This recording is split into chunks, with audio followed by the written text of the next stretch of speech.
자, 오늘은 창세기 52번째 시간입니다. 제목은 하나님이 지으신 가장 강교한 뱀, 나쉬라고 합니다. 오늘 3장 이제 시작인데, 창세기 3장 시작인데, 이제부터 인류의 역사가 시작돼요. 그 전까지는 창조 때 모습을 좀 세부적인 스토리들을 이렇게 알려줬다면, 본격적으로 이제 사람이 등장하면서 인류의 역사가 흘러가는 그 처음 스토리라고도 같이 볼 수 있는 내용입니다. 그런데 안타깝게도 이 첫 스토리가 마음 아픈 사연이에요. 어떤 사연인지 아시죠? 이렇게 두 사람이 그렇게 한 몸이었고 연합된 그 자기 생명같이 아끼던 사이였는데 안타깝게도 이 첫 이야기에서 두 사람의 분열과 이 타락을 보게 돼요. 오늘은 사탄이 인류 역사 가운데 등장하는데 그 모습은 뱀을 통해서 사람에게 직접 다가옵니다. 맞아요. 사람과 사탄은 이제 때려야 뗄 수 없는 그런 관계거든요. 그래서 그 본문을 우리 오늘 말씀을 함께 통해서 살펴보도록 하겠습니다. 자, 우리 3장 1절 본문 한번 읽어볼게요.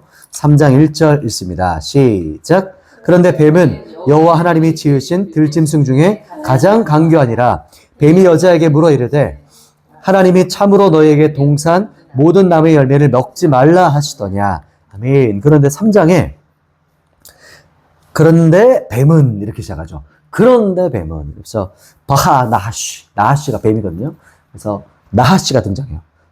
여기서 등장하는 뱀이 이제 요한계시록에도 말하는 그 옛 뱀이에요. 요한계시록에 보면 한번 읽어볼까요?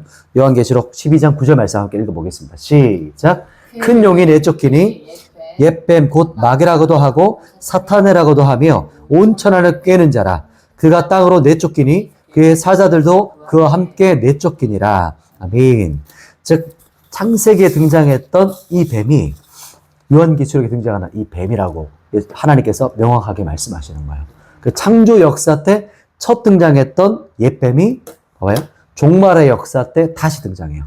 이게 유대인들의 사고 방식들이 느껴지죠. 처음 등장했는데 마지막에 다시 나와요. 짝을 이루는 거죠. 이 뱀이 사탄이 등장하는 거예요. 그런데 창세기에서 사탄이라고 하지 않고 뱀이 등장해요. 그 뱀을 성경은 하나님께서 지으신 들짐승 중에서 가장 간교하니라 라고 말씀하세요. 그러니까 뱀을 말할 때 뉘앙스가 어때요? 좀 부정적이죠. 근데 실제 히브리어는 긍정적인 의미와 부정적인 의미가 함께 있어요. 간교하니라는 단어 자체가. 간교하니라는 아룸이라는 단어거든요. 간교하니라. 아룸 혹시 어디서 들어본 적이 없어요?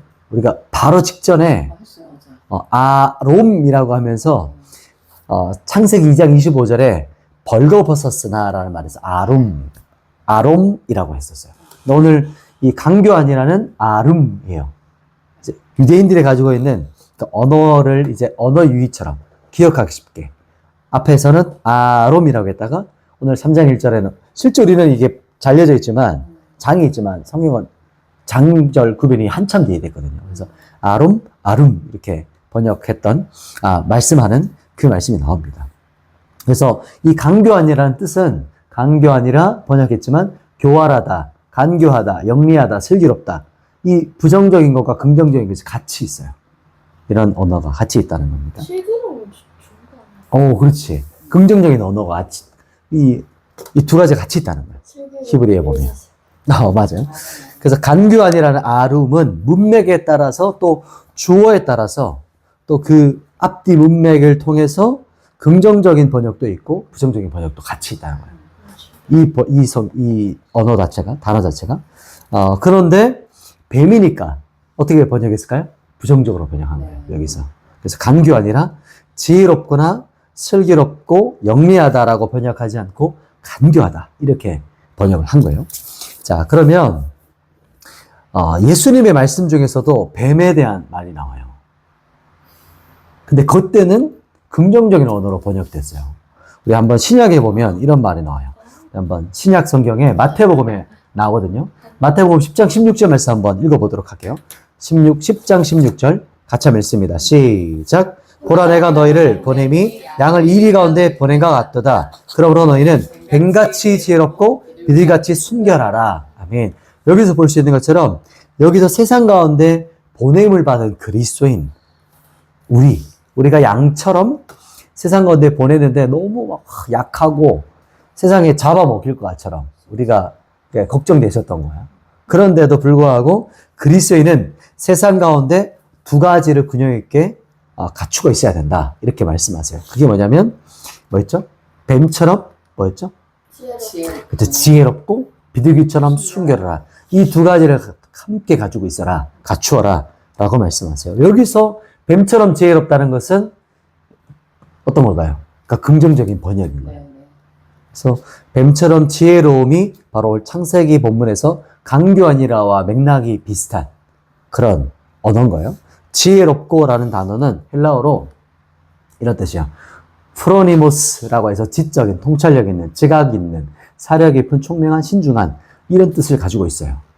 그래서 여기서 긍정적인 의미로 사용됐던 거예요. 세상 가운데 뱀처럼, 사탄처럼 강교하라 이런 게 아니고 뱀이 가지고 있는 그 자연에 있는 뱀이잖아요. 팔도 없고 다리도 없는데 막 뱀이 이제 잡아먹잖아요. 동물들을. 그런 지혜로. 그 엄청난 지혜를 너희도 배워라. 이렇게 말씀할 때 뱀처럼 지혜롭고 비둘기처럼 순결하라. 이 두 가지가 함께 라고 말씀하는 거예요. 오늘 말씀은 여기서 정리할 텐데 창세기 인류 역사 처음에 등장했던 이 뱀. 가장 먼저 조연처럼 등장했어요. 근데 이 뱀은 실제는 사탄의 하수인, 그러니까 도구로 사용된 거예요.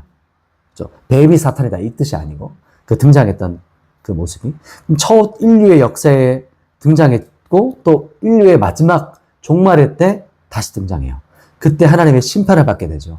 창세기 본문에서는 가장 간교한 뱀이다 라고 부르면서 번역했죠. 신약에서는 마태복음에서 그리스도인이 균형 잡혀야 되는 신앙, 그것이 바로 뱀처럼 지혜롭고 비둘기처럼 순결하라. 예수님께서 말씀하셨어요. 그러니까 지혜로움의 주체가 그러니까 사탄의 하수인과 악인이면 악하게 사용되는 거예요.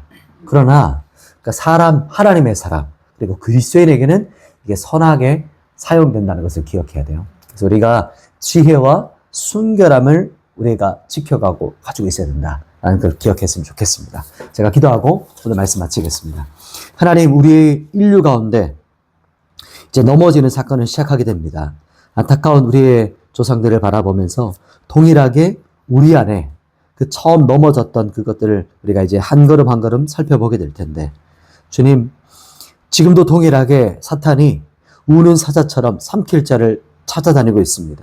깨어서 사탄의 하수인처럼 우리가 살아갈 것이 아니라 하나님의 사람으로 깨어서 살아가도록 붙잡아 주십시오. 세상 가운데 균형 잡히고 건강한 그리스도인으로 지혜롭고 순결한 주님의 사람이 되도록 우리 한 사람 한 사람 축복하여 주시옵소서. 예수님의 이름으로 기도드립니다.